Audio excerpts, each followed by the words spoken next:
So kind of just going back to John's topic, he was talking a lot about the basics and lime, P and K, and that kind of stuff. So what I did this summer is I went around to a whole bunch of quarries across the state and pulled lime samples from each of those quarries. In all, I hit about 16 different quarries, 18 different lime sources across 8 different counties, and then that red box there kind of outlines my sampling area that I did across south of central Indiana, just about border to border, but not quite. So what I'm going to kind of talk about today is some of the basics of lime, kind of why we apply lime, and then we're going to talk about some of the testing, how we do that, and then go into selecting the right lime source for our farms. So the basic purpose of lime is to increase pH and kind of get into our desirable zone and make sure our fields are in a good environment, so we can start controlling the easy variables, the stuff that's in our control, like what John was saying in his presentation. And the basic functions, this is straight out of the Brookside consultant manual. So it's going to help increase our plant uptake of nutrients, decrease our plant uptake of toxic metals. I mean, we're going to create better environments, but one of the most important things is the improving soil structure.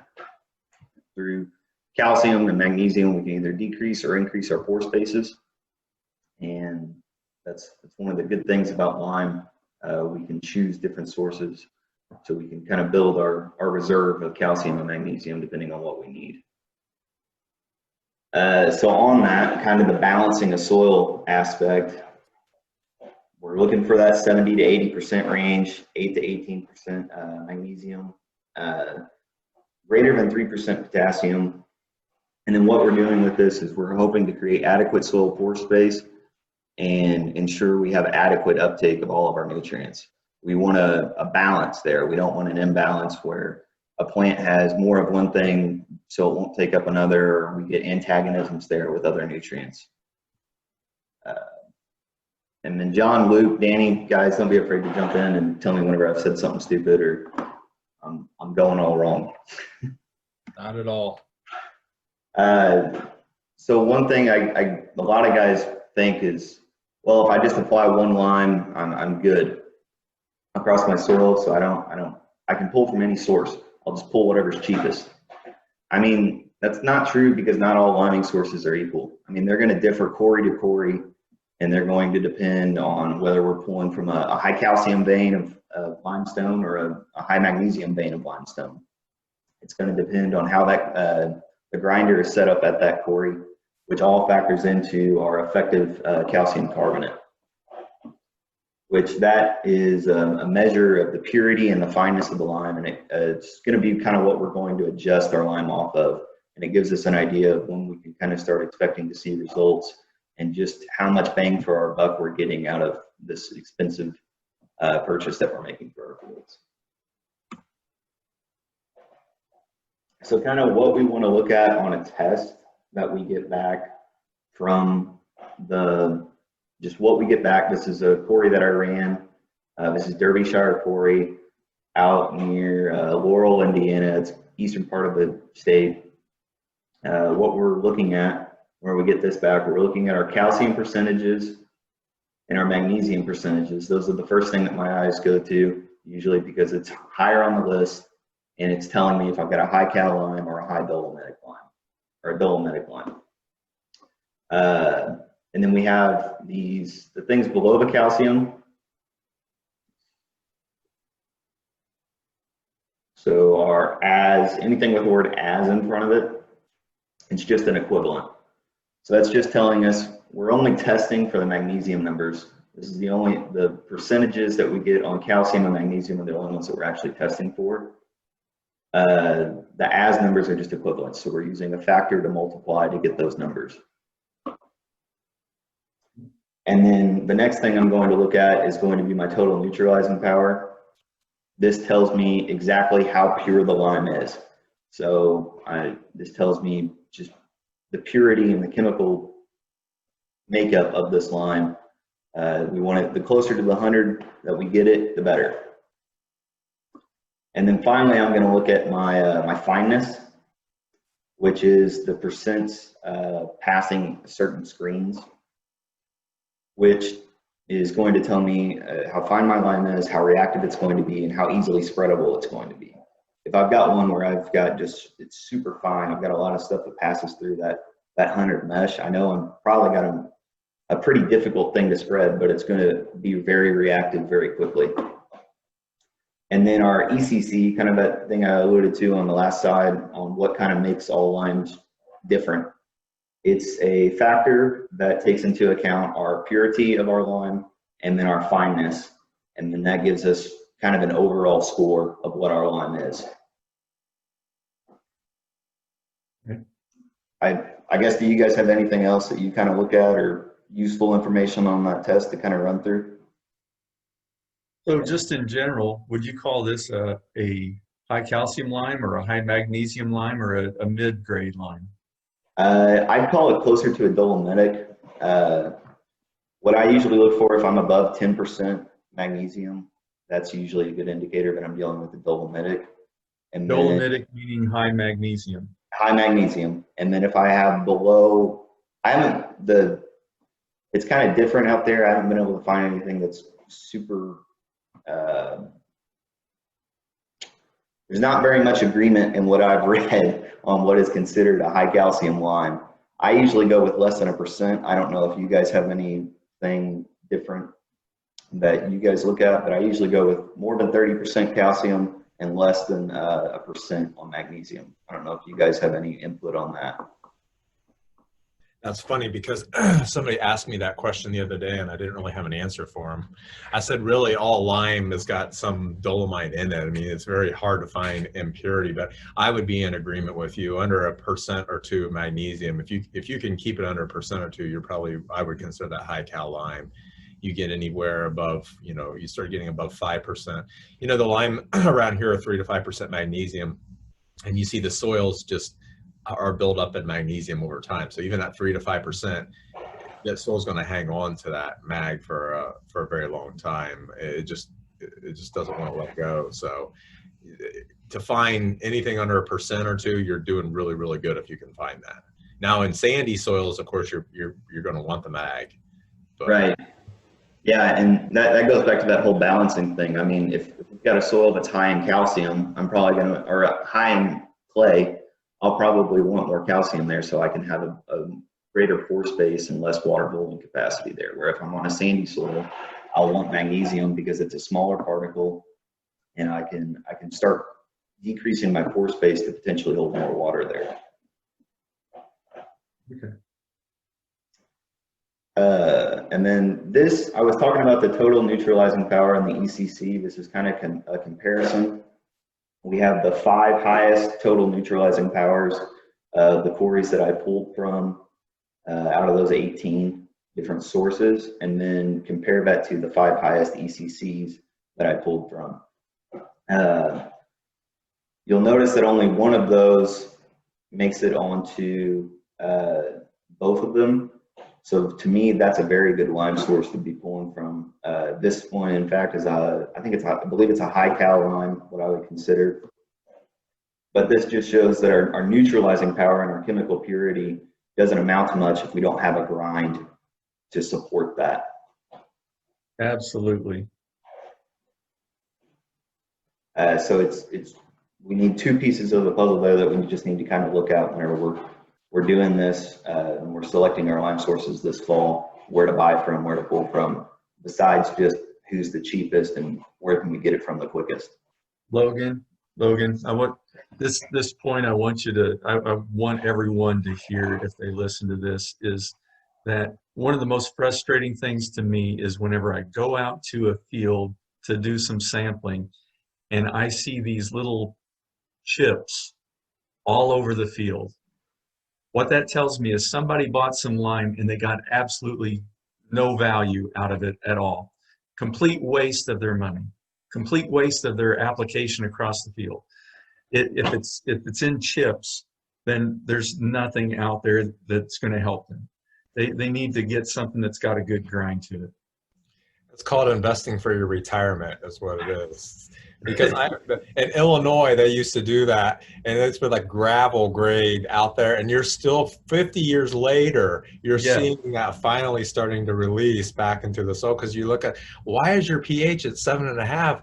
Well, we're not liming. Well, you go back in history. Oh, Grandpa applied, gravel grade lime, and well, now you're starting to see it finally release. So I said, yeah, it's like you're investing in your 401k. It'll be there for retirement, but it won't be there when you need it. So. Right. Right. And one thing to point out there, Danny, is a lot of guys will make that decision because it's easier to spread that stuff. Mm-hmm. Right.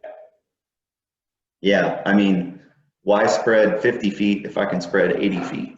I can get done quicker, and it's probably going to cost me less in the long run. Well, not in the short run, it's going to cost me less, but in the long run, I'm going to be paying for it for a while. Mm-hmm.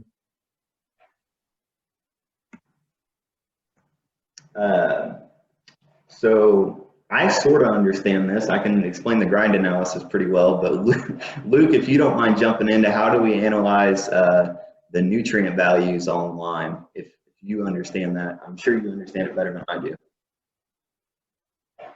So the nutrient analysis part of it? Yeah. Yeah, so it's a microwave digest. I'm guessing I think it's just nitric acid microwaved, and so it's a total. Basically, it's dissolving everything there, and then we are measuring the total of what's present in the material, whatever it may be. So it's pretty simple. Mm-hmm. Yep. And then the grind analysis, we're pouring out X amount of sample onto these screens here, and then they're decreasing in hole size as we go down through each one. So like an 8 mesh screen is going to have 8 openings per linear inch, compared to a 100 mesh screen. We're going to have 100 openings per linear inch on that screen. So our more poor stuff will get stuck on the 8, whereas the fines will continue to make it through that 100 mesh screen. Okay. Oh no, you go on to your next one. I think that's going to tell what I was wanting to hear. Yeah. So kind of what size do we want? What breakdown do we want to make it through each screen? The Ag Lime Association of America, the National Ag Lime, they listed as you want about 95% to make it through that size 8 screen, 70% to make it through your 20 mesh, 50% through your 60 mesh, and 40% to make it through your 100 mesh. So what I kind of did here, I took the coarsest ground lime that I had on the results that we got back and compared it to one that fit best to what the American Lime Association, National Lime Association, whatever it's called, what they say their ideal is. I mean, this Rush County brown lime sample, it's a pretty coarse grind compared to, I mean, you're looking at, we only left 2% of the total sample on this 8 mesh. This one, the Rush County Stone, it's going to spread a lot quicker compared to our Derbyshire quarry, but it's, like Luke was saying, we're probably spreading pretty close to road gravel out there. It's going to take forever to break down, and sure, in the long run, we might get something out of it, but in the coming years, we won't ever really see anything from it. So using these numbers, we can actually determine a total fineness factor, which each mesh is weighted at a different value. So to calculate this, you take the percent remaining on your 8 mesh and then your percent remaining on each one. And each one kind of has a different efficiency score rated to it. And we can get an idea of how reactive our lime will be over time. So anything that makes it through that 60 mesh is going to be available within the year. And same with 100, whereas anything that makes it through, that doesn't make it through the 20 or the 8, it's going to take a bit more time to break that down. So why we only want 5% to get stuck on that 8 is just we're using that as more of a propellant than anything else in our lime. It's just helping make sure we can get those fines spread out good enough. It's not really going to add much for our pH in the coming years. Very good. So with that, this is kind of the 3 highest calcium sources that I pulled from of the 18 are seen here. We've got Rogers Group up in, or this is down near Bloomington, and then New Point Stone down in Napoleon, Nebraska line, and then Hanson Aggregates up on Harding Street in Indianapolis. All of these have less than 1% of magnesium in their sample, but they're all well above that 35% calcium. So whenever I'm meeting with you guys, this fall, some of these aren't very possible to get our hands on just because the delivery charges would be out the wazoo and to get them up here. But something like US Aggregates and Flat Rock, I mean, we're putting down 32% calcium, but with a lot of our soils up here, we don't need much more calcium or much more magnesium. So that's just one thing we need to think about whenever we're thinking about where to pull lime from. This has a 3.225% magnesium. So, I mean, we do have a high calcium source here, but we're putting out a good amount of magnesium with that too. So we need to think about that whenever we're pulling stuff. Now, one thing, and I don't know what access you have to gypsum, but once you kind of get in balance, you can use gypsum then to force the magnesium out of that profile. So, I mean, once you can get things in balance or close enough, you can. So, but I don't know what the availability of gypsum is, or if you can get access to FGD, you know, which is flue gas desulfurization power plant, gypsum fairly cheap. I mean, I know there was some quarries at one point, or some opportunities at one point in time for that, but that would be another way of going about it too, is doing your baseline application to get the pH and things kind of where it needs to be, and then using the calcium or using the gypsum and the calcium and the gypsum to force the magnesium out. And then it would all, I mean, you get some sulfur out of that too, but it was just a thought. Yeah. So the problem with that around here, it's getting harder and harder to find gypsum. I mean, Danny can say that too. I guess my question would be, pelletized gypsum, how much more different? I mean, obviously price is going to be a lot more for that, but I don't know if you have. I was going to say it's fine, but I was just going to say you want to do it cheaply if you can get your hands on it. That's the thing. You don't want to, you know, invest a whole lot of money. So that I steer clear of that for that reason. If you had it available, great. If not, then yeah, you probably try to hedge towards high cal lime the best that you can. Right. The pelletized lime, or sorry, the pelletized gypsum is a good source if you're trying to get some calcium and some sulfur from a nutritional standpoint. From a changing the soil structure, if you've got high magnesium, you can't cost effectively put it on for that purpose. Yeah, because you're probably needing like a ton of gypsum, you know, ton or a ton and a half of gypsum to really start working on the magnesium. You're not going to put that down in a pelletized. Yeah, that's always my concern with anything pelletized is the cost. Right. Looking at even that flat rock, that is with those ratios, that's a 10-to-1 ratio, and that's actually better than I expected to see from line coming out of that area.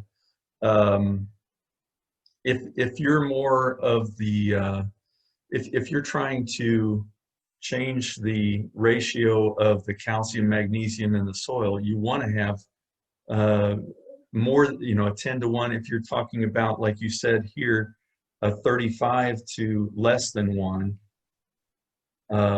then that's, you know, 30. Yeah, that's so much better to make that change in the soil structure. If you're talking about an or a dolomitic lime, where you're talking about essentially a 10% to a 20%, so, or a 2-to-1 calcium to mag, that's going to favor the magnesium so much more if that's what you're after.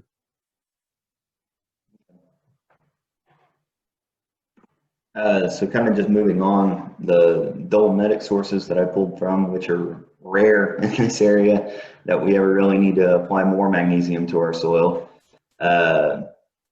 We've got Rush County Stone, Derbyshire Quarry, and Ward Stone. And the interesting thing is Ward Stone is not, I don't know, a mile down from that US Ag Flat Rock and Cave, and the vein that they're pulling out of is, I mean, we're 10% less calcium there, and more than, well, I mean, we're pretty high. We're more than triple our magnesium source there. So that's pretty interesting. So whenever we're going to apply, in most cases, I would say we're probably not going to want to put down wards this fall. If high calcium is what you want. Right. Yeah. Yeah. And then this is kind of just best high calcium and dolomitic sources in our immediate area. So this is from Marion County, Shelby County, Rush County, and Decatur County, Indiana, which are pretty close to a lot of the operations around here. We have this graph on the right is kind of just, it summarizes the two best from each one.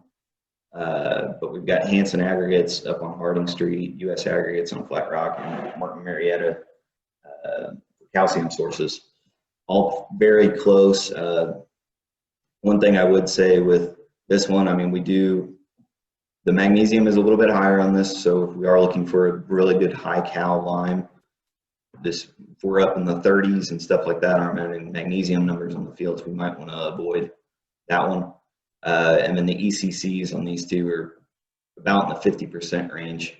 So that's just something to keep in mind. And then dolomitics are down there as well. We've got Ward Stones, Rush County Stone, and L&L Bulk. And then one thing I wanted to ask you guys, a lot of my ECCs that I got back on this, I don't think I got anything above a 70%.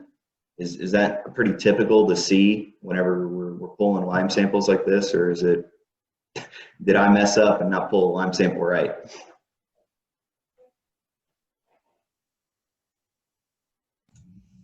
That's pretty common. I mean, the only time I ever see ECCs really high is when, again, you had some pretty good total TNPs, total neutralizing power, but it was the grind that held you back. It just wasn't fine enough grind, which again, there's no issue with grind as long as you've got enough in that lower category you don't want your lime to all react in the first year. Right. The only time I've ever seen ECCs like really super high, like over 100, is when you're getting to like calcium oxide, calcium hydroxide, but then you worry about burning the crap out of the plants because the soil gets so hot and it's all reacting pretty much in the first few months, and you can get root burn, you can get, it's very caustic.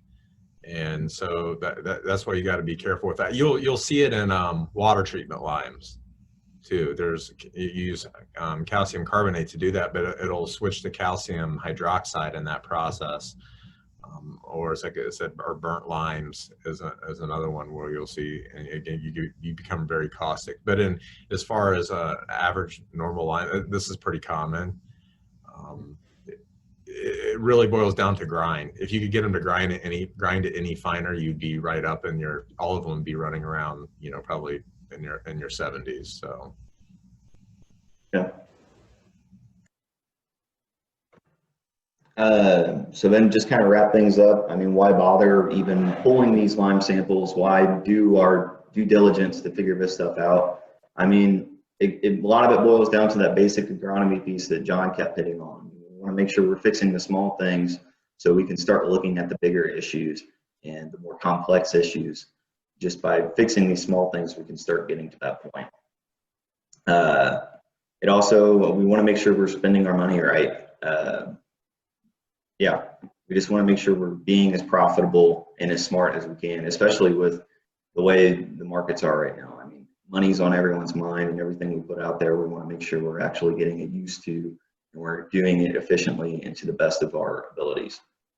And we can do this through stuff like this, where we know we're putting out the right lime source on our acres, but also using soil sampling to make sure we're putting that lime where it actually needs to go. Yeah, that's pretty much a lot of what I had. I don't know if you guys have any more input on this or anything else to add. Logan, I think what you've done here is extremely valuable, because there's so many times that when you talk to clients and you make a recommendation for a lime, well, where do I go to get it?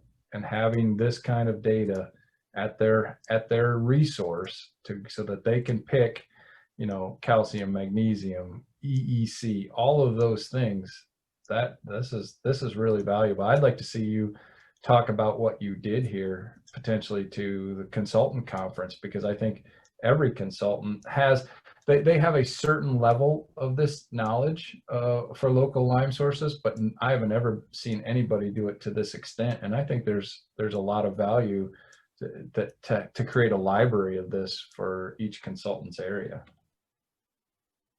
That's what I was going to say. If you could put this in some sort of library where the client could easily search it, whether that be an Excel sheet where it's got a sort feature on it or something like that, where they can sort based on the different columns, I think would be really powerful. Or again, graphed across and you can see the calcium and magnesium, you know, but all the sources there, I think would be a fantastic, and with the fineness and the grinds and stuff, because you could have a high cal lime, you could be spreading gravel.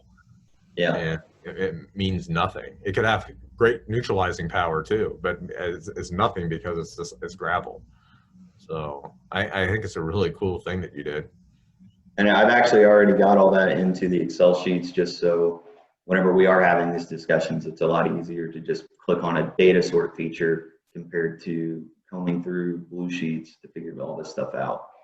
But all this stuff it's assembled and it's ready to go, waiting for guys whenever we start doing these conversations or whenever we get questions like this, we're ready for it. That was my next question too, is so what are you going to do with this? Are you going to be sharing this with each customer as you talk through, or at least do you anticipate having those conversations about, hey, here's this lime source, and I imagine over time you'll get an idea of how much, not only what's in it, but also what some of these are charging over time, and that can weigh into the discussion. So that's one question, but the other one is, so what you're saying is a lime isn't a lime isn't a lime. You, between cost, some cases it may pay to pull one in from farther away, even, you know, because the grind might be better or the calcium magnesium ratio might be better. Is that true?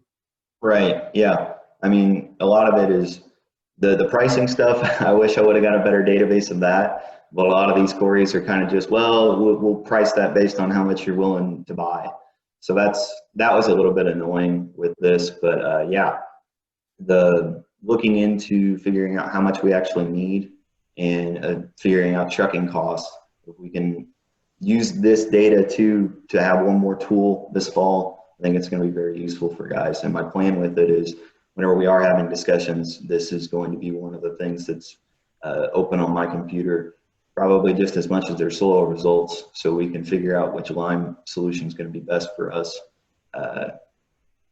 So hopefully I have to do less crime scene detective stuff later on in the future. There you go. Hey, Logan, could you go back to them and say, what if a guy wanted to buy 25 to 50 tons and then 50 to 100 and 100 to 150, like that, and have them price it out that way? And at least you would have an understanding. Now, maybe you wouldn't do it for all of them. Maybe you only do it for your top, you know, 3 or 4 in each category, but you would at least have some, and then you could probably figure out the trucking too, but you'd be able to go back, you know, based on volume. I mean, that might be a way of doing it. Maybe they would price it for you. Yeah, I hadn't thought about doing that, but that's something that might be worth looking back into to follow up with this. At least you'd be ballpark, and then that maybe you would help you make some decisions then too on, hey, we're not even going to consider this line because it's just way out of the ballpark expensive. And then by the time we add trucking, yeah, it's a good product, but we can go here and get it for this price and with the trucking, and we're going to be close. Yeah, no, I think that would be great information to have for guys. I mean, But again, if you could break it down on a range, like again, whatever most guys, maybe find an average of what your clients would do. If it's 50 tons, hey, we average about 50 tons. When we place an order, what kind of price can you give me?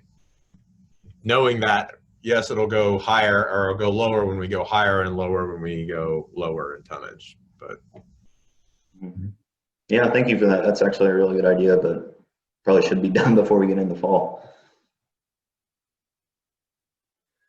But I guess if you guys don't have any more to add, we'll go ahead and end today. If there's no other comments, questions, anything like that. Thanks, guys, for joining me on this call. I think it's going to be some really good information for guys. Yeah, thank you.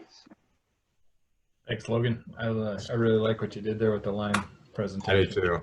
It's a great job. Very Thanks good. for letting me break the party up. All right. You guys have a good one.